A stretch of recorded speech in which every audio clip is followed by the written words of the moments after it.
Good time of the day, everyone, whenever you are. By the way, please drop your city and country into the chat so we know which communities we're serving. Welcome to Los Angeles Data Platform User Group. Thank you for joining us today. My name is Steve, and I'll be the host and moderator of this virtual meeting. I'll be joined hopefully by Yelena, and Yelena does usually raffles, t-shirt raffle. If this is your first time or you're trying to keep on track on all meetings, the links are for the Eventbrite and Meetup. You can also use the email to send us an email directly. And all those links are clickable.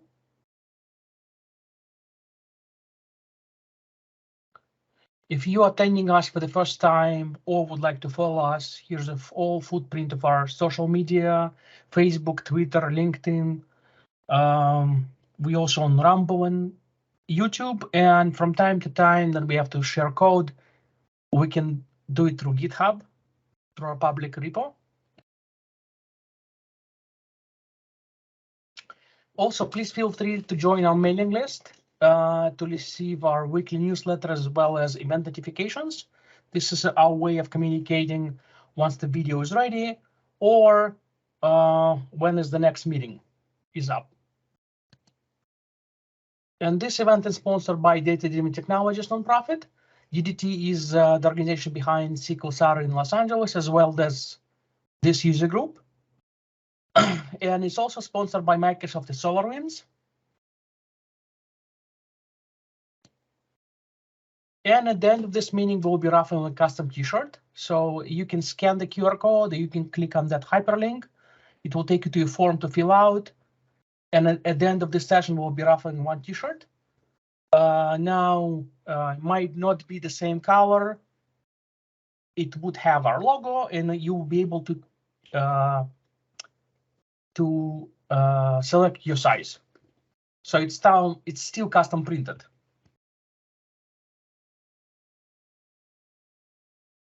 And of course, one of the requirements is you need to be in US, otherwise our shipping is going to be twice the t-shirt. And during this presentation, please feel free to drop questions in chat, or actually you cannot unmute yourself, so just drop questions. And without further ado, let's move to the rockstar of today's online meeting. George, please take it away and introduce yourself. Hey everyone, my name is George Bryant. I'm good to take the screen now, Steve. Yes, that good? Sure. Okay. Better go with that then. To stop it? No, I'm good. Okay. You should just pick it up. You can see it, yeah. Perfect. Okay, so my name is George. First off, I'll introduce the company I represent. The only reason I will be doing this is because I'm one of the owners of it, and therefore I have a larger sense of pride than I would generally have otherwise. Call it arrogance, call it what you like, but it is what it is. So Fulton is, we're data platform and Power BI. I think most people identify with us as Power BI, but really what we're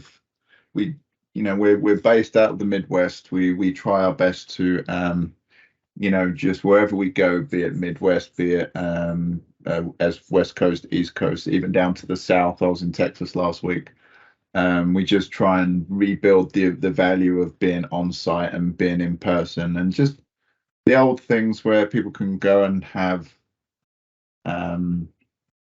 you can meet with people and go for a drink with them, shake hands with them, and do all of those fun things that really just occurred in days gone. So anything to do with Azure, anything to do with Microsoft, those kinds of things, that's what we do. So as I move on to myself, so yeah, I've been in the Microsoft ecosystem pretty much ever since my feet landed in America about 15 years ago. Before that, I was working with data, just not specifically Microsoft. In that time, before the cloud came along, I would sit happily doing analysis services, integration services, reporting services, everything pretty much except DBA, because I am new at DBA. I'm the one that makes DBA slightly angry, I think, but I've learned a little bit better on how to not wind them up. So that's what I try and attempt to do and go that way. Since the advent of cloud, I've really just moved myself in there 100%. Everything to do with data platform is where I sit. So anything to do with the data engineering, the data movement, in all of the different tools, be it Snowflake and Databricks a little bit, but more particularly in the custom data factory tools that's available there. So on the technology side, that's really where I've landed. But my role these days really does go more towards the client communications and just working with and building out a lot of individual clients around the country. So what that kind of means for me is that I meet a lot of people. I see a lot of companies. I'm probably at least in the hundreds now of clients, potential clients, and all those different ones. So I see a lot of scenarios. I see a lot of different things, and so the perspective that it allows me to have is that it allows me to, it allows me to see trends. It allows me to find some insights and consistent things, and so that's kind of what I'm going to be sharing with you today. I'm aiming just to sort of go through that Power BI developer ecosystem, and the reason I've chosen to do that is because I think certainly the interpretation of a lot of it is frankly wrong or weird. So yeah, that's what I'm aiming for. I generally, obviously, in the absence of full interaction, I absolutely encourage people to throw questions in, throw comments in. I know that Steve and Alana's going to be on hand to just pass them on. Just pepper me with them, abuse me with questions, because honestly, that's as much content as what I'll be presenting. If I go on a tangent, then I go on a tangent. I can always get back on track and everything is good. So how about it? Throw anything you've got at me, obscure or not, with the exception of what Steve says is too far, and that's okay. But that's kind of what I'm going for. And so, yeah. Right, so to start, what is a Power BI developer? I don't know what people's interpretation of what a Power BI developer is. I am guessing that when you think of a Power BI developer, you are thinking visualizations. Now, visualizations obviously is the core function of analytics. It's people can see what is happening. It's a visual representation of the data that has been curated, modified, whatever the scenario is. The visualization piece is what's coming out of that. When you think of Power BI specifically, then another thing you'd be thinking of is the DAX. Now, I've seen plenty of memes where DAX has some magic powers, and if it works, great. If it doesn't work, it could work tomorrow, and and sometimes people don't even know why it works. But the fact is, DAX are relatively sort of straightforward expression-based language, and it's for people that have comfort and familiarity with Excel, it's a good thing for people to have. It's nice and can be worked through. Another aspect is if you're going to be a Power BI developer, then you have to have some kind of element of business storytelling. I'm good at that part. I'll be honest. I'm actually crap at visualizations because colorblind. I like lines and linear things too much, and maybe that will come back into fashion again. It's one of the reasons why I mostly wear grey, because it's never been out of fashion, because it's never been in fashion. So who knows? But the storytelling element of something is the ability to not just look at data and say, oh, look, we did well in February. It gives you the ability to say, well, we did well at that point, but then we have a lull there. We have a spike there. Where's our outliers? What affected these things? And then creating not just a story, because that's redundant essentially, but a story in which allows you to make and gather insights to actually do actionable outcomes. So that's the fun stuff. You think of analyst. doing that analysis on the data, getting it prepared, making sure everyone is happy. You also think of modeling. Modeling is a little bit different, by all means. Put things together, make things nice. It's something that I'm discovering, more and more, that it's not as straightforward as people think it is. And this is very early for a tangent and a minor rant, but I'm going to do it anyway. I'm on LinkedIn a lot. I put my LinkedIn back on the other one. I'll put it up at the end as well, because I think the LinkedIn part is quite important. But I see so many people just creating models and scenarios, which I just think, well, there's clearly been a disconnect between the dialogue around this is the best practice and then people actually using that best practice. But to that point, honestly, modeling is a fascinating one, because there is a best practice around modeling, but it's almost impossible to fully utilize the exact best practice that's put out there. And best practices are there as guidelines, because no data set behind that, no database, no structures and schemas and all that stuff is never perfect to support the perfect style schema all the time. Very rarely, in fact. So tangent number one, but modeling, think about BI developer right there. That's what they are. But when you put all these together, what is a Power BI developer? It's making it so that the guy that's reading the reports not only has something pretty, but has something they can actually use to do their job, to understand what's happening, whatever that scenario is. That's what a Power BI developer is ultimately there to do, to help people navigate all the basic numbers and letters that come about. So I actually took it a bit further. This is what people think of, but so I went on to trusty old google.com. I went in and typed Power BI jobs in Minnesota. Now I know that's probably a redundant, mundane thing to do, but what I received was pretty bizarre. So let's look up at this first one. So 2 years worth of Power BI experience. Okay, that makes sense. Knowledge in everything, and reporting services, SSIS, SQL development, and ETL.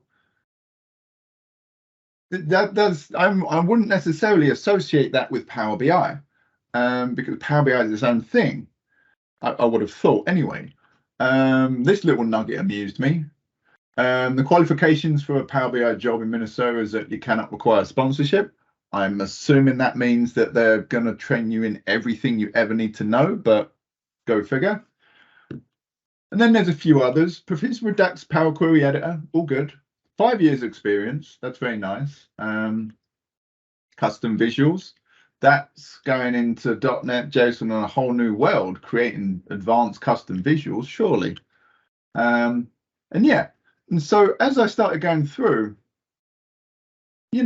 they started getting more and more bizarre. This one over on the right, if you want to be a Power BI developer, and that was the title, Power BI developer, then you need to understand Oracle and or HANA, like SAP. Storytelling, we got that. Power BI development, great. Power BI and DAX, so that seems like a repeat.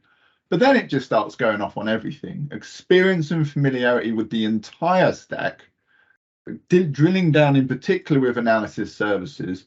And then it starts going to familiarity with JavaScript, CSS, and everything. I don't know anyone that has all of this. They must be looking for some magic unicorn thing that was a CIO because they were there on merit and just thought, you know what? No, I'm going to go be a Power BI developer and do all of this. Then it just gets repetitive. SAP HANA again. It's all you. That's up to you. That's fine, but it's weird. So what's my point? My point essentially is,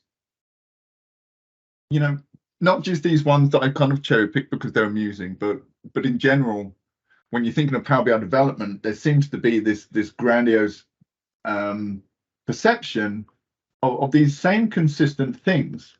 they're not seeing Power BI as the tool and a skill set in its own right. They're nearly all referencing reporting services, analysis services, and SSIS, which I'm assuming everyone is familiar with what those things are. But if you're not, they're essentially the old, more on-premise based technologies and skill sets. And a huge amount of SQL is thrown around everywhere. Microsoft Azure is dotted around everywhere. So it kind of begs the question of, well, when people are looking for a Power BI developer, what are you actually looking for here? And is this data engine? What is this? So I went on different tacks. I went out and looked up online, what is a Power BI developer? So the first sentence made complete sense to me. Hired to design and develop BI reports for providing insights to improve decision making. Yeah, I think we're all under that assertion. I don't think there's any surprises there, but it goes on to say to have wide knowledge over business intelligence, data integration, data warehousing, modeling, database, and technical aspects of BI tools. I didn't expect that level of depth. Now, I'm very aware that Power Query exists. I'm not going to go into the positives and negatives of scalable models based around where you should do the majority of your building, but I didn't expect full data integration and data warehousing to be a skill set that would be really attached to what that Power BI developer definition would be. So it did catch me off guard. So if we review in some detail, sort of like standard sort of Microsoft reference architecture, which by all means changes every 20 minutes sometimes, depending on, luckily it's slowed down a little bit at this point, but you know, when you go through the full span, you have your data sources, and these can be from anywhere. One of the most common ones is going to be databases, usually SQL Server, but there's Oracle, there's IBM DB2, SAP HANA. There's loads of places that have a source around databases. You also get Excel. More and more these days, APIs are becoming more and more prevalent. I'm seeing them, you know, from seeing them every now and then, and almost never to now I see them in almost every project that comes onto the table, because you know it seems to be the easy and secure way in most cases. Whenever you're exchanging tokens every which way, it's coming in. But you know, there's some really weird places you can get data sources from, and I've experienced some in this last week, but it's fun. But essentially, you whether you're on premise or in the cloud, you know, the data factory is the standard that I go to. It can move the data along, put it into a data lake or Databricks, however it is. I'm being ambiguous with this on purpose because I'm not trying to push any particular path for anyone. So once it lands in those staging environments, then they can get pushed into another layer of Databricks, Synapse, through into a SQL Server if you want to do some additional curation for whatever reason, or mark things. And then there's multiple different ways of visualizing these days. Analysis services is something that I still put it here, maybe because I'm just grasping at trying to just stay relevant. I don't know, but I want it to be relevant, but ultimately it's not relevant anymore. But it can go through into all these different platforms, and at the end of the day, it's the Power BI that we're here for as Microsoft ecosystem friendly people. It's the Power BI, the paginated, all that stuff. So that's the full scope of it. The one thing I will say about analysis services, which I think is worth sharing, is that it's an extremely powerful tool. In Azure, it's also a really unnecessarily expensive tool. So there's always that consideration, but I'm lucky enough to have friends that have worked in Microsoft and do work in Microsoft for years. And so I did learn a long time ago that they put that analysis services team on the Power BI team. So essentially, analysis services has gone away because they have migrated all of that technology into a Power BI data set. So when it comes to the choice of spend $1,000 plus a month on analysis services or just create the exact same thing in a Power BI data set for free, the choice becomes really quite easy. But anyway, even inherent with Power BI, there is many things that is not just Power BI. There's a visual, there's a lot of different things. I won't lie, I did take one of these slides out because they just rebuilt the entire management of some of these things. So be aware of that. But what I did want to do was, so now I want to get a bit deeper into what some of these things are when you talk about Power BI. So Power BI administration, when you go end to end on it, I've put some bullet points here on some of the high level things, but there's the M365 element where you even need a license in the first place. There's now multiple layers and premium per user, just regular pro user. Now there's Power Apps and all these other pieces that get integrated with everything, but that needs administration. That needs some security guidance as you go around it. There's gateways, wherever there are gateways relevant. When you're going directly to something on premise and you're not going through Azure, then there is the gateways, and that does require administration and management to make sure that if anything goes wrong, you can go through those data sources and those connections. You can make sure that the data set has refreshed. You can inform people, all those different things. And then there's the workspace management and administration. Luckily for everyone involved, they have made workspace management being deployed through into apps, and the interactivity you can have to say what different levels of people can get to. They've made that so much easier in recent months, because before that, it wasn't as easy. And for full disclosure, I was in Power BI back when it was in preview mode. And so the first implementation of it, they have come so far to where, what I first implemented, relatively large sports place. I don't know if anyone knows Polaris, where you get your 4x4s, Indian motorcycles, Triumphs, all those. It was implemented within a month. They changed the whole structure of gateways, because the gateway used to be on the server. They just got rid of that whole thing. You had to redo it, change the name of it even, and it just all went away. So the amount of availability of security layers and administration that goes into it now is both simpler, but also a lot more complex in many ways. It's great. But also that also does include user and Active Directory admin. If there's any row-level security-based things, then those groups have to be maintained thoroughly. Otherwise, you're just creating risk. And so good AD management is always a win. But then, as you go further up that chain, you start getting your Power BI report builders.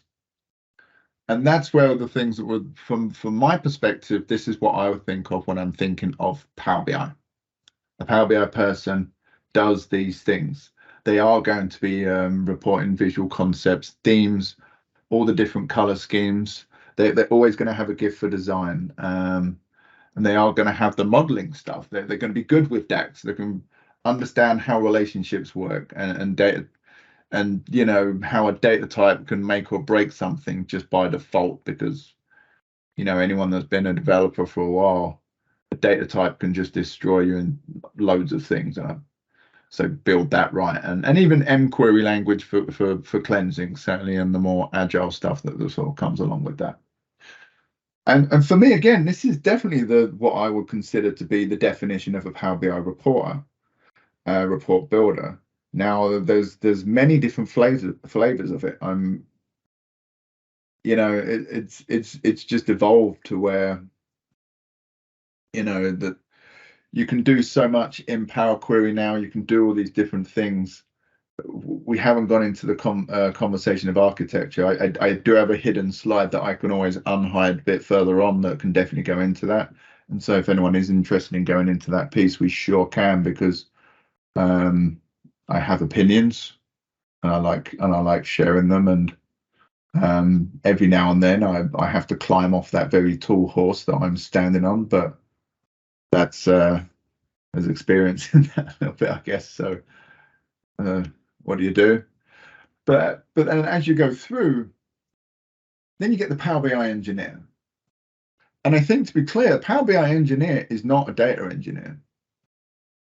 But I've coined this phrase Power BI engineer because I've made it up. Never caught on. It never will catch on. It doesn't really mean anything. But you know, there is an element of left brain, right brain when it comes to Power BI. You are going to get people that can just create visually appealing stories and all of those things that know how the science of how things work. Like your brain naturally starts off on the top left of something, goes round to the right, and then through the bottom. So they understand the science of, well, that's the most important thing, so that should be on the top left, and that's why we do things that way. Certainly in Western culture, when we read left to right, I don't know if that theory carries over in Japanese culture, for example, where it goes in a different direction. But certainly for the majority of scenarios that we come across, that's how that science works. And so, but it's a different conversation to doing that dimensional modeling and creating that Power BI model behind it. There is an element of that in a Power BI report builder for sure. But a Power BI engineer really has to be strong at SQL and understanding relational databases, because that's where the vast majority of data is going to be landed end of the day.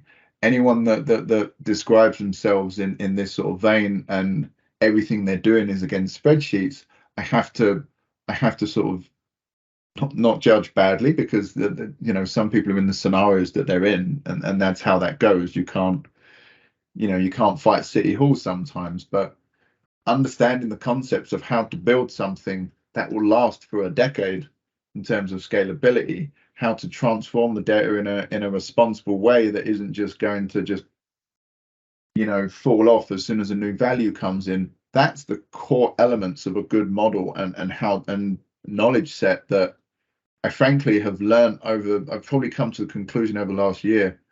You can't be this person without some experience, and I've been called I've been called out on that a couple of times, but my genuine opinion on all of this is that you can have the best SQL knowledge in the world. You can know every single piece of syntax. You can understand everything to do with the concepts of modeling and all of those things. That can be true. But the fact is, when you're doing your work, you're going into a database and you're modeling these things together, and there are no two scenarios the same ever. You could go into, even when it comes to something as well-structured quotes, like Dynamics AX or F&O, just because you've worked in it before and you've created a model out of that system through entities, through however it is, just because you've done it once doesn't mean you can pick up what you've done before and put it down and it'll work the same way in the next space, because that's just not how it works. Because the way people use all the different tools and where they put their focus in, it's never going to be the same twice. So you always have to tailor it in a slightly different way. And so when you do come across all these different scenarios and you build that experience, how you use SQL to double back and backflip through things in order to get it to do what you want it to do, that's not syntax knowledge, that's application and it's not just lateral thinking. You have to really think outside the box sometimes in order to come up with those things. But you can't get there without some experience. And some people can get there, but it can, what you create could be an absolute beast. It may work, but you can get things to work at any level, but the scalability is still going to be in question. And so it may be a contentious thing, but you cannot be certain things without experience, or certainly not good ones. And that's my opinion, and I'll stick to it, and I'm okay with that. So yeah, I've probably gone off track, but data engineer is the last one. Those are the ones that really do the data movements. Everything's a lot more complex, the transformations, getting everything into that environment so that people can work with that stuff. That's kind of the key thing to a data engineer. They don't really work with anything on the front end. all the way up into the model, and then after that, there's nothing to do with Power BI for them. That's not their role. They're there to enable the Power BI developer. So why am I going through all of this? You know, I think overall, I think we have to understand that even though that this bucket over here is the Power BI and the Power BI developer piece, you know, it seems to be inherent that you at least understand or at least have a knowledge of all of this other stuff back here. And frankly, I don't think that's feasible. And I think we have a responsibility within the industry to try and guide the conversation away from that, because you do have people identify as a Power BI developer. You do have people identify in different ways when it comes to how they feel their role is and what it is that you think that they achieve. But that doesn't translate necessarily very well to the people that are in that set the expectations for everything above.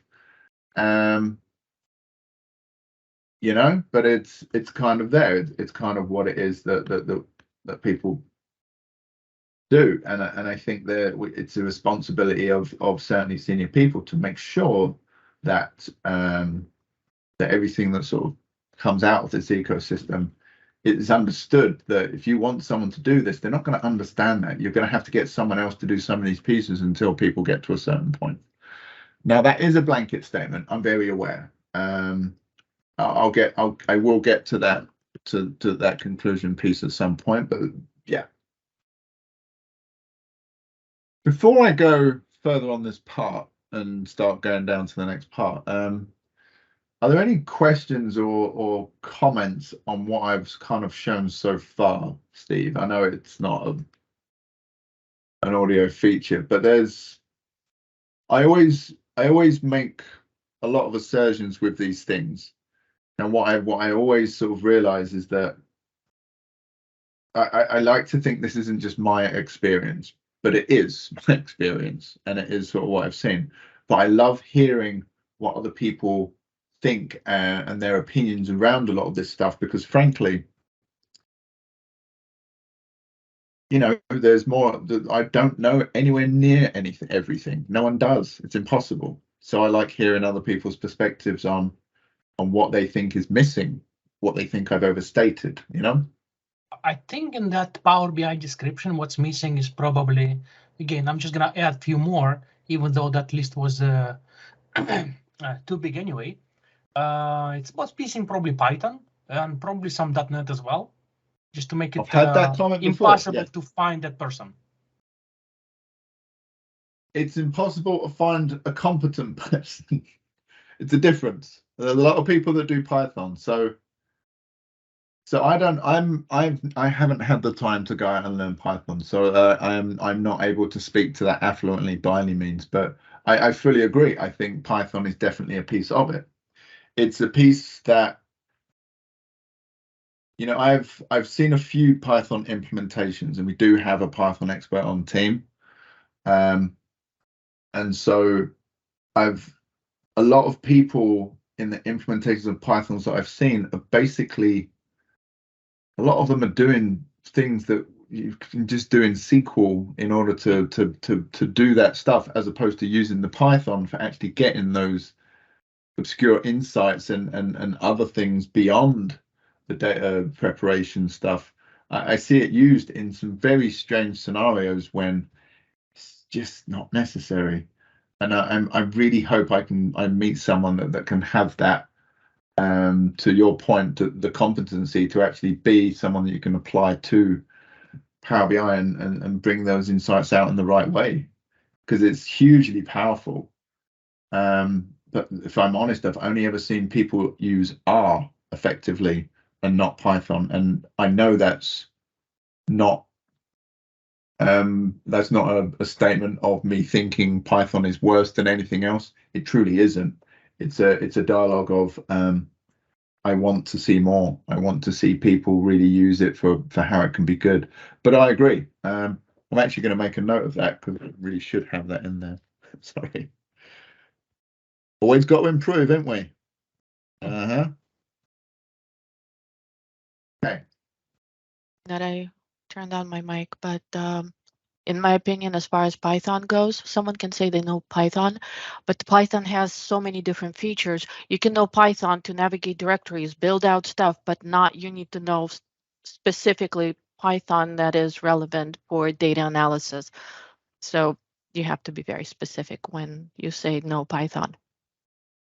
I've found the same with SQL, to be honest. It's I mean, a lot more people are more proficient in SQL. It's just been around longer, frankly, and it has a specific use case. But one observation I've had actually is that whenever there computer science degrees, computer science masters, and on all of those different things, I find that there's definitely value for the context that they bring. But every single person I've spoken to that come out of those programs, the vast majority of LinkedIn trainings around SQL are just for weird things that no one ever uses. And so yes, in those scenarios you can I can use SQL, but yes, but for data analysis, are you going to use those triggers? Are you going to build that stuff that's not there? So it's, I think a lot of it comes down to the education and differentiation of those things. It does need to be defined sometimes. And so, I mean, I personally live and breathe SQL because that's what I've been in for the 20 years now in that regard. And so, it's not I'm afraid of new technologies, but you're right. It's the perception of what someone doing that language is, and Python is, unless I miss my guess, Python is just continually growing. It's always just expanding out and in so many cool ways. If I'm honest, if anything, I'm envious of the PowerShell groups, the people that know PowerShell, because that's got some power. Hence called PowerShell, I guess. But so that's one day. That's well, not one day. That's the one I've personally started learning because I think that can provide a lot of cool things, certainly on the networking and server management side, which is not my wheelhouse by any means, but it's just fun, and everyone likes a bit of fun. Just easier. Okay. I tried both PowerShell and Python. Python was easier. I'll take that in mind. I haven't learned. I didn't know you can do a lot of that stuff with Python. Like I said, I don't pretend to know everything. I did a little. Learning. So yeah, I did it just to parse out they dumped like a file with 3,000 errors for 3,000 clients on me, and I needed to find so I used Python to filter through it and find unique entries within the files. Huh. So multiple files, multiple rows, and like querying that. I have no idea how I would have done it with PowerShell, where in Python it seemed like Google, look at that, I did it. And I'm not even super proficient at it. I just kind of know enough to get myself into trouble. Oh, isn't those famous last words? They're good, those ones. Yeah, I've Data Factory is really where and funny enough, I've got more knowledge on JSON than I really ever wish I had. But XML SQL, that's a fun one I learned one day because I had to. What are you supposed to do with that on a regular basis? But I mean, it comes down again to the answer. I mean, there's so many different ways to skin a cat. It just depends on what knife is in your hand and how much the cat's running away, I guess. One of my worst analogies, I won't ever say that again, but you know what I mean. It's good. Anyway, sorry, to switch back through then. I have I called this slide additional concerns because to be honest, I used to be a little more fire and brimstone with a lot of this stuff. I actually think the industry has started to get a little more cognizant of these things, but I still think there's relevance here. So I've done some changes. But one thing I genuinely have concern about is, and I don't know I'm not familiar with everyone's specific skill sets, experience levels. So I'm not going to, hopefully I'm going to conduct myself appropriately as I go through these things. But one thing that is definitely missing in the modern generation of people coming through that definitely needs to be highlighted more is the ability to test. So So when it comes to testing, there is a gap. You know, some of those fundamental pieces of, well, here is your source. You know, some of even the most simple elements of, you know, row counts. You know, are you counting your rows accurately as you take it from point A to point B? Because I've come into models where people are just saying, well, the numbers are wrong, it's all over the place. Then you just sort of look at it and say, well, there's 1,000 rows over here, there's only 996 on in Power BI, where's the other 4? You know, and then people see errors as an optional thing to look at. People, you know, there's so many things that I just see that's failing. And so when I was growing up in the industry, in the I guess in the data and the development industry, was that it was drilled into you that you'd get your numbers right. You do your source to target mapping. You get your feasibility checks. You do your sum testing, and then you go through and do your thorough testing. It does seem to be an element of a Power BI report builder that hasn't been guided in some of those right things. There's too often the ability to just say, well, I've got the data, I've shown it to them, they've tested and it's wrong, and then they point to the person behind them and just blame the engineer type things, or they haven't done things, where quite often is they've done some complex sort of DAX pieces and they haven't worked out. So testing is something that I've been I'm not going to say I'm a blogger. I think I wrote one thing about this topic, and you know, I've got another presentation which really goes into data integrity a lot further. But I see a gap there, and the vast majority of scenarios where we're brought in to sort of help fix things is because that's not happening. You know, as you move on to data governance, that's one of the buzzwords that's been hitting home quite a lot and heavily in the last couple of years in particular. And I think that one's definitely improved, and security has definitely improved. But compliance and testing are the two that in this day and age that I struggle with, because when you talk about the compliance, unless you work for medical company ABC, finance company XYZ, Z, whatever, you know, you don't have it drummed into you that, you know, your Power BI solution, that if you keep it in the cloud, that's part of the ecosystem. You know, if there's a data breach, that's not you. If you download things, if you have lots of stuff on your laptop, that's data at rest, and that's your responsibility. And people aren't being told this when we're creating new ecosystems and new new sort of infrastructure for people and doing the whole length and breadth. That's front and center as to why a lot of the decisions are made in that scenario, because people just aren't picking up that stuff. And in a day of where security is a big deal, and it seems easier and easier for people to go out and with a bit of skill and just go hacking into all kinds of things, that's you know, and even just losing your laptop, that stuff is now your responsibility. You're the one that's now liable, because you've downloaded everything and now you've just got a laptop filled with stuff, as opposed to just keeping it in the cloud or keeping it in the environment. So these conversations are things that, you know, I think so much of this has slipped that we need to help guide the future generations and younger generations to get these things back.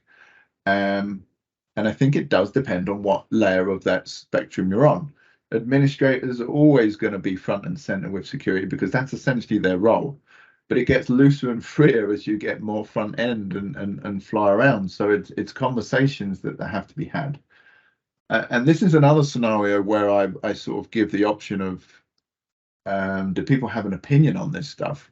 Because I know I've thrown this slide out there before, and then it's the old boy DBAs that come out and say, these kids, these dang kids, and all stuff like that. And but I think the testing part in particular, there's a resonance of things that that's missed these days. And I think it's something that we should all be very cognizant of and be addressing. But the last sort of piece that I want to say is that,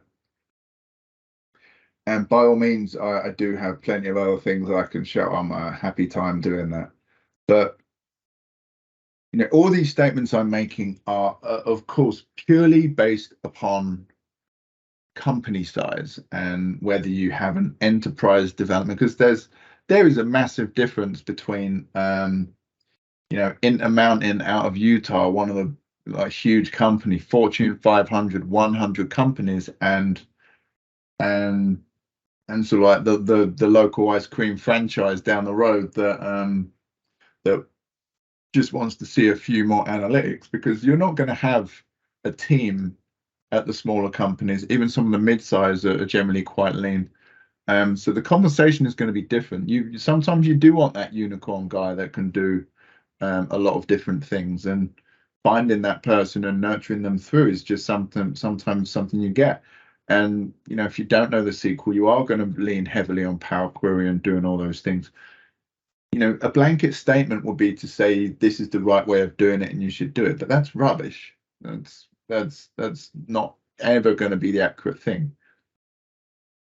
So a lot of this is pinch of salt stuff, but I think that the key element here is that Power BI has an ecosystem. If you're going to build it correctly and with scale, then that's kind of where that lies. So it has to be taken with a pinch of salt. So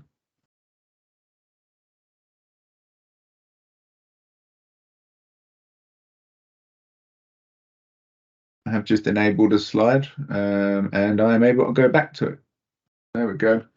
So this one I'm just going to show for context. This is sort of an old reference to, let's call it a bastardized version of Microsoft reference architecture. There are going to be multiple different ways of getting to things. What I am going to kind of do is just go through what I consider to be a best practice through generally just years of working through these things to kind of understand sort of how these things are. And I definitely want to be interrupted, so you pepper that chat and call me a you can't swear on these things. Call me whatever you like that's beautiful in its meaning, and associated with trousers or something. Oops. But in general, I do lean on Data Factory. Now, Data Factory is one of those tools that has just become more and more versatile. Microsoft are investing in Data Factory. They will continue to invest in Data Factory. When it comes to Synapse and some of those other tools, I generally lean away from them as a personal choice, just because the Data Factory options that are available in there are less. I don't quite know why, but that's sort of the scenario with it. But Data Factory is such a fantastic and versatile tool. It has its things, every tool does, but to bring things through in all the variety of ways, through APIs, through Excel, through all the myriad of data source types that you can have, is sort of you know, is really just one of the most powerful things that you can have with that. And I genuinely think more opinions is that Microsoft's masterstroke back when a lot of these things started coming through, Power BI, etc., was because they went to all of the different competitors essentially, and they just said, you know, in SSIS, everyone needed this third-party tool to get to, like Kingsgate or whatever it's called, to get to these other things. Let's not do it that way anymore. Let's have it so we can together get to in Azure. People want to get to your system, so why not just enable them? So you can get to Oracle, you can get to SAP, you can get to quite literally competitors of their data, and bring things through within the whole ecosystem that's there and there for them, for you. You don't have to get a whole series of extra connectors in the vast majority of cases. And I think that's actually one of the reasons Microsoft and Power BI in particular has become like a main player in these scenarios, because it was my interpretation that they led the charge on that, or Satya did. So anyway, so getting everything into a staging if necessary, direct to SQL if necessary, whatever that scenario is. But one thing I have a strong opinion on is if you are going to build a model or a series of models, an infrastructure that is going to scale, you know, doing the majority of work within your SQL server, within your transformation layer, is going to be significantly more scalable than trying to force a lot of Power BI to do all the work for you. Now, Power BI is excellent. You build that Power BI data set with a good solid dimensional model, scarce schema with a little bit of snowflaking, whatever works, whatever makes sense. You're limiting the amount of two-way joins and all of those relationships. But if you want to make that solid model, then put the power in the SQL server. I do have an analogy on that one, which is, when you're in Power BI, when it's a small POC, you essentially, you have a bowl of soup in your data set as your data set, and you're serving that soup up to people, and they're feeding themselves with a spoon. But when you start scaling up, when you start getting multiple sources, your databases and your data lakes contain millions, even billions of rows of data, and that essential big data scenario, you can't be expecting this spoon, or to be serving people this data up anymore. And when you get to that point, you want to start moving to the ladle, and the ladle in this scenario is the SQL server in this diagram, because that's where the power is. So you can start serving the soup into bowls so that people can start feeding themselves from there. And so, rule of thumb for me, from my perspective, is you need to limit the amount of Power Query you're doing, even when the data set is small, because as it grows, the more calculated columns, the more Power Query transformations you're doing, that's the more overhead and lag and user experience negativity you're going to get as those things grow. So if you create all of the hard work in the layers behind it, be it Snowflake, be it SQL Server, there's lots of scenarios there, then that really is what allows an enterprise to scale. It allows you to really exponentially build out and create those central data sets.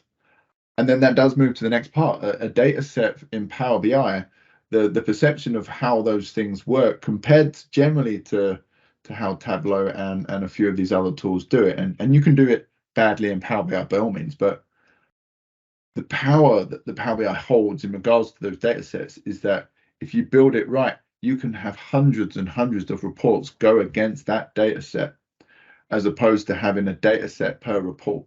If you go down the path of having a data set per report, you're going to very fast end up with 200 data sets and 200 attached reports, or something of that parity going through. So while you're thinking of your data sets, you've got to think of it from the perspective of, well, how do we grow this out? How do we make it so this data set can function within the requirements of lots of other people? And that does mean iteration. It does mean that, well, we have a new source, or we haven't pulled this column through from this table. Can we do that? If you build it right, the agility to just throw it in and say, okay, the new column's there, you can go ahead now, really makes it powerful. But without the concept of scale, and without really truly thinking through that architecture to make it so that, when you walk away, you're not guaranteed to have to come back in a year because what you've built is insufficient in regards to growth, that's really where you have to put your brain power into these things. So again, from the context of the Power BI developer ecosystem, you do have to consider these pieces, because if everything is happening as a one-for-one all the way through, what happens when you have to make a change to the definition of a measure? You now have to do it in all of them where they appear, and you don't necessarily know where that is. Yes, you can have your DAX editor and your DAX Studio, so your tablet editor that can help you define those things, but I know very few organizations that have hundreds of reports with documentation for all of those. In fact, I don't know any. They might have a lot of them done, but if that person's left, and even the consistency of documentation is there. So by having things in stored procedures and views so that everything is lined up and everything is centralized, it's not only good for the scalability, it's good for the management, because you can manage your tool outside of this one scenario now, instead of having to track through multiple different layers to find where an error is. There's only one place there can be an error, or two if you have overly complex DAX on top of it. So, you know, this is where I'm standing on my horse. And again, it's a very tall horse and I should step down. But, you know, these are the things I find. And so from a Thornton project perspective, the vast majority of projects that we come across is even for huge medical organizations, and all the way down to small mom and pop shop local businesses. The question 90% of times, if we're not doing a greenfield application or implementation, then it's going to be what we've got is slow, what we've got doesn't work very well, or it's inaccurate. You know, those are the things that haven't happened.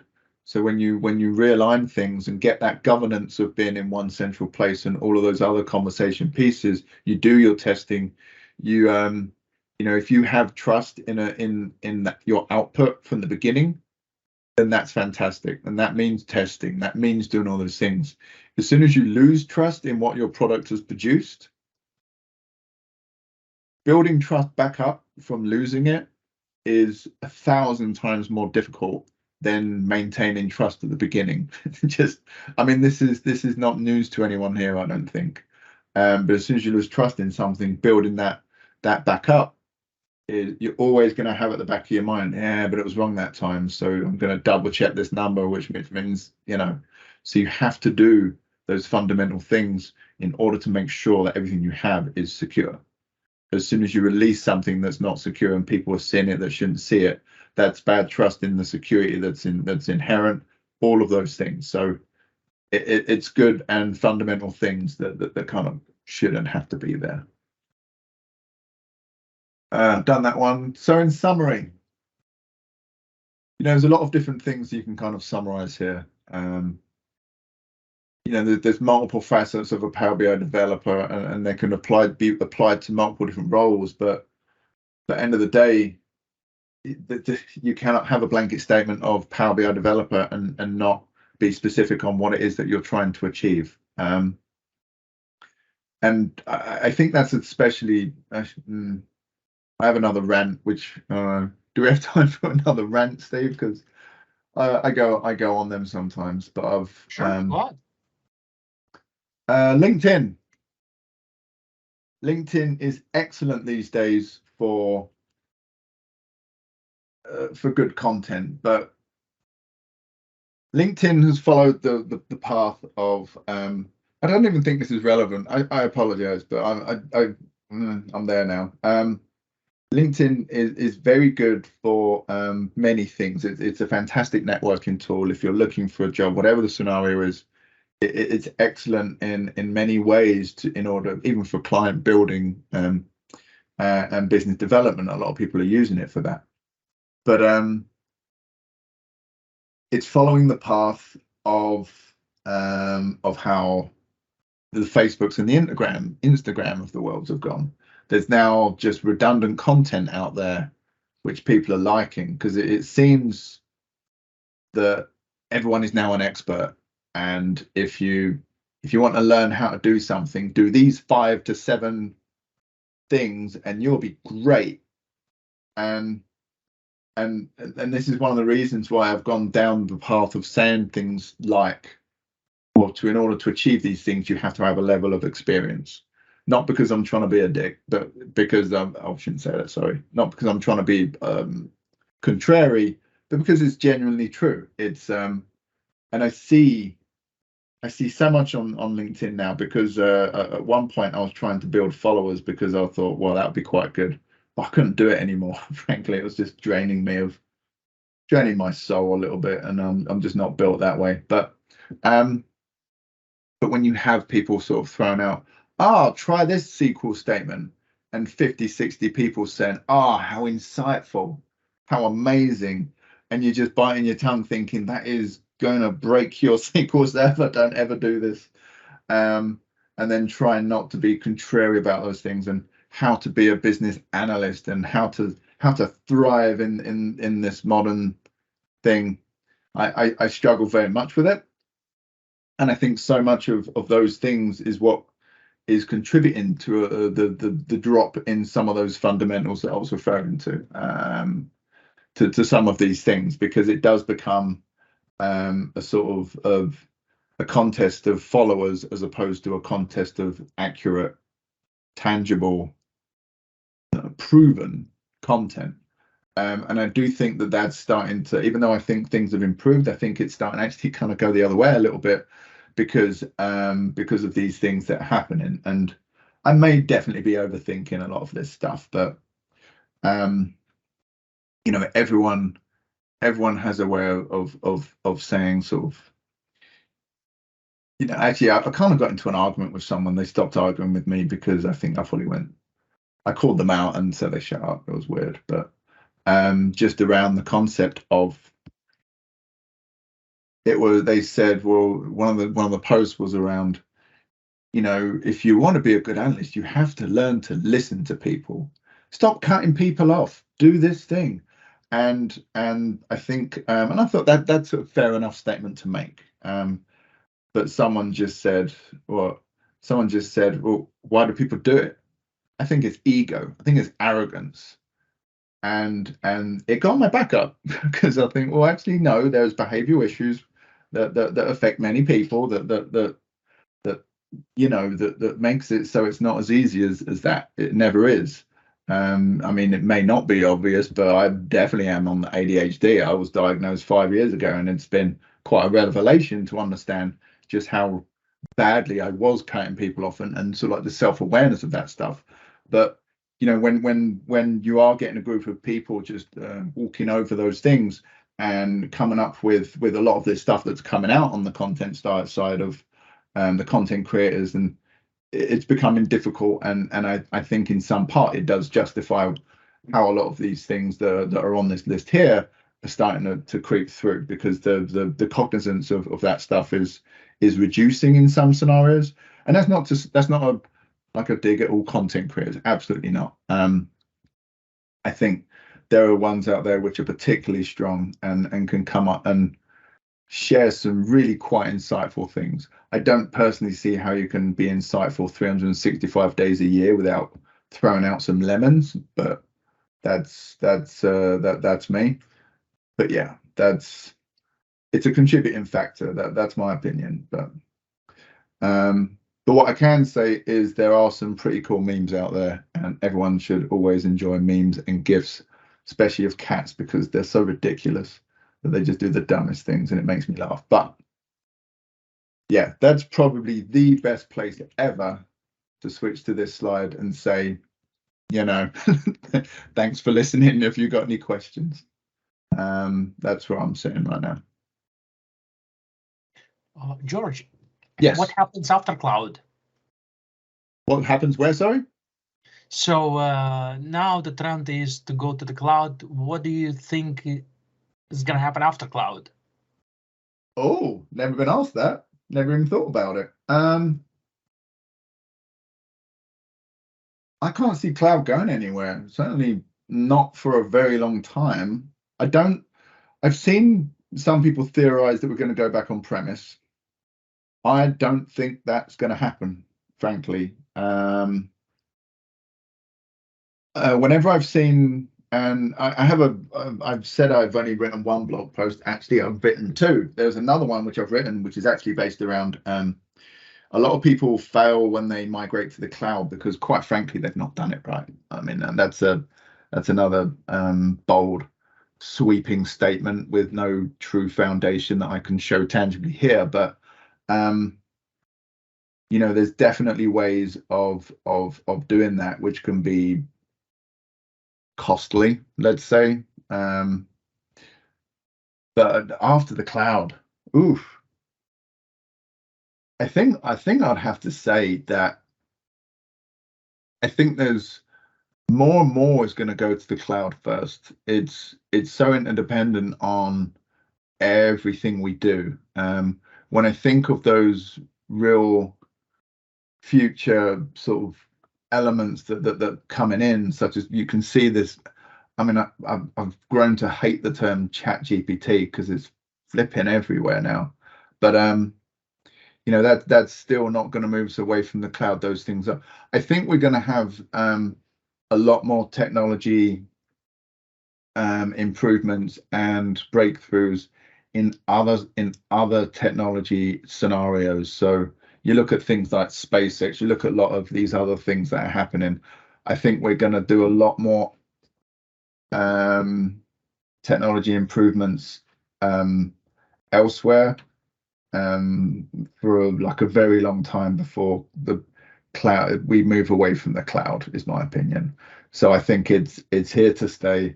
It's going to persist. And you know, one thing that I mean, I don't know how long everyone, or if everyone was born and bred in LA, or if everyone's even resides in LA, but you know, being where I am in the Midwest, I mean, I'm from London, so I know what urban looks like, and I know that, and I also know now a lot more what Midwest rural looks like. Not a dig, but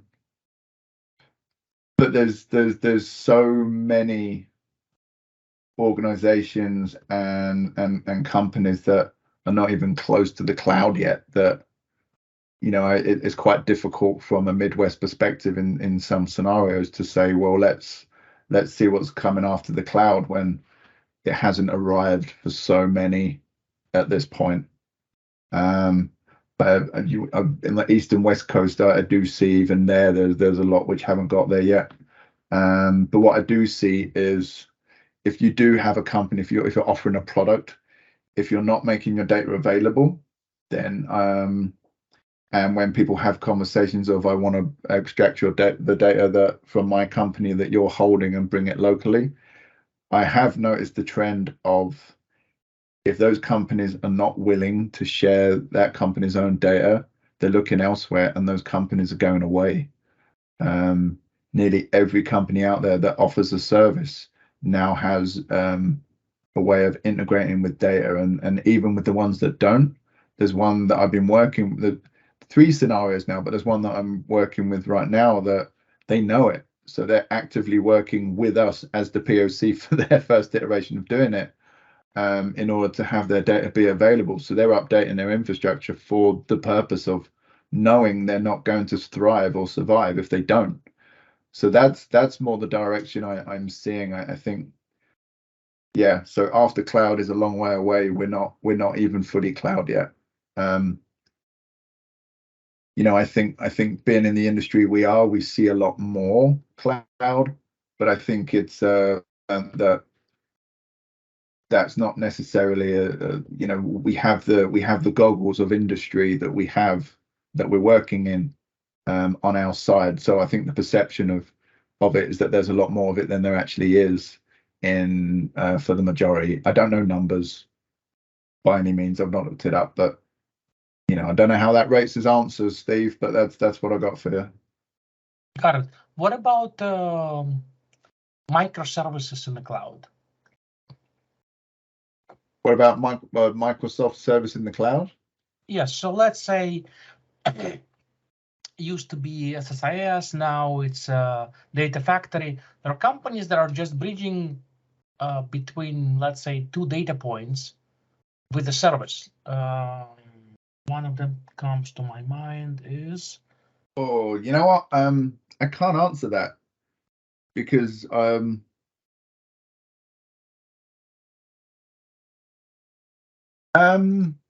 to put it. So I'm aware that there is a new product coming, which is going to be the next iteration from Microsoft, and I've also been told that I've probably already shared more than I'm allowed to just by saying that, but it's going to evolve, and I think when I theorize what that's going to be, you know, so from a Microsoft perspective, let's be honest, there's Synapse was created. It was built on the bones of the Azure Data Warehouse, which wasn't the strongest tool, but it was in their response to Snowflake, essentially. And again, this is from the perspective of what I see. I don't have any insider knowledge on this stuff by any means. I don't pretend to. But I think Azure Synapse was created in order to compete with Snowflake, essentially, so it can sit on top of whatever that scenario is and work through data lakes and go against those things. What I think the next iteration will be probably more in the vein of how Databricks has been utilizing a lot of their things, where instead of going against a data lake, I actually think that something like some front end, be it relational, most likely a relational front end tool that can go to that, rather than just saying open database, there you go. The databases will be sources that could be from anything, you know. You can have your one management studios going against a database and a data lake and an API, and just all be in the same visual front end and visual interaction. So I see things like that probably the most likely to come, because it's the logical next step. I mean, every time something iterates, it incorporates more. Every time something moves along, it's making it easier to attach to multiple places and put it together. And that's why Databricks is so powerful, because like marketing departments always seem to have about 1,000 different tools. You've got your website metrics, your marketing campaigns, you have and that alone is multiple different facets of online algorithm based and pamphlets, even, depending, mail automation and all those things. There's a lot of different sources that get integrated, and that's why I think that's going to happen, because when you put all of those things into one, you can't feasibly go for the classic reference architecture of bringing it into a data lake, curating some. I think a lot of that will just have to default go away and just have this one thing that can just face it in the source that it's already in, as opposed to having that curation, because it just seems like the logical next step, and then using that to curate into something else. Now, is that going to be clean and logical? I don't know. I'm just guessing, but that's kind of how I see it going, because when you look back at SSIS, for example, you'd have a database, you'd have to use SSIS, you'd have to go into either reporting or analysis. So those steps are gradually going down as we get more and more sources, and that becomes infeasible. Theoretical, but Are you talking about Polybase? No, Polybase, no. Yes, no. I've said yes and no about 3 times in the same thing. Now Polybase, yes, no, I agree. Yeah, it does that kind of stuff, but I think it's no, I think because Polybase is a function that happens in the back end. It's not a tool that you click and you can drag things around in Polybase, unless I've missed something. Polybase is what gets utilized when doing a lot of the work behind the scenes in order to get it into a and it's very powerful and all those different things. It's utilized within different applications. Correct me if I'm wrong with that, Elena, I apologize, but what I think is that the UI itself, the end user interface, is going to be it may utilize Polybase across all of those different things. I just think it's going to instead be more intuitive for an end user, because all of these new things, when it comes to Snowflake, when it comes to these things, they're really designed to make it easy for people to do. Easier every time for someone that isn't classically trained as a developer to build something So you're thinking more of an analyst, be able to actually connect multiple data sources. Yes, and that's so. So I do mean it more from an end user perspective, an analyst perspective. Yes, I think that's probably an accurate way of putting it, as opposed to, you know, having to configure anything near as much as what we theoretically do now. And even now, it's less than what it used to be.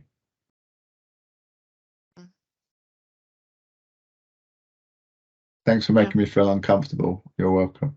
No, it's I knew what you meant, but I know that told me I didn't describe what I meant properly. That's perfect. No, I was just trying to clarify. Yeah, there's my biggest problem has been, data ingestion. Like we talk about the cloud, so great. How do I get it from SQL Server to the cloud? Depending on the cloud, how do I get it back out? There's so many.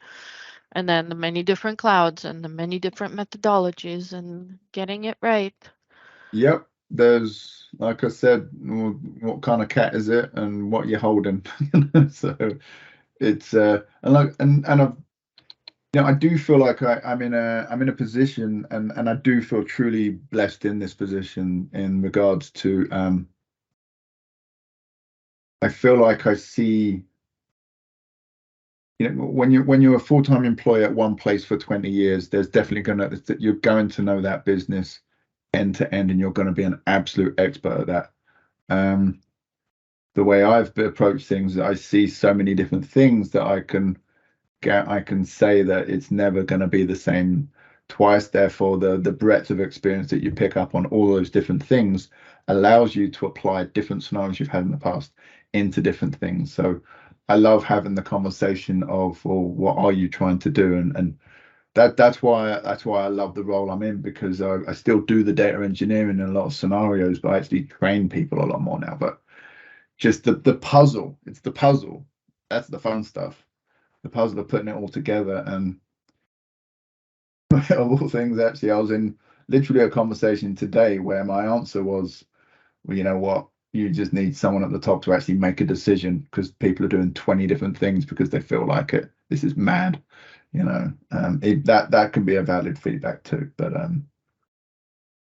yeah, I don't know where other people see it from their perspective, but that I look at a Power BI report and I'm not looking at what insights it's giving me. I'm saying, well, where's that data from?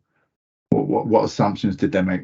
How's the data engineering behind it? I want to go all the way back to the beginning to see what they've done, because that's what fascinates me more than the output itself. There are people that are really good at the output side.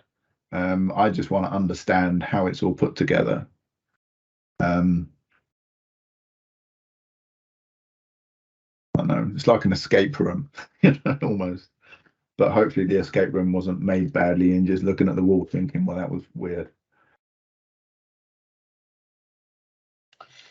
Well, this session is recorded and will be published to YouTube and Rumble once it's published. Thank you, everyone, for joining our online meeting. Thank you, George, for a great presentation. And with that, thank you and have a great day, and see and hear you in the next meeting. Thanks, everyone. Thank you, George. Thank you. Bye-bye.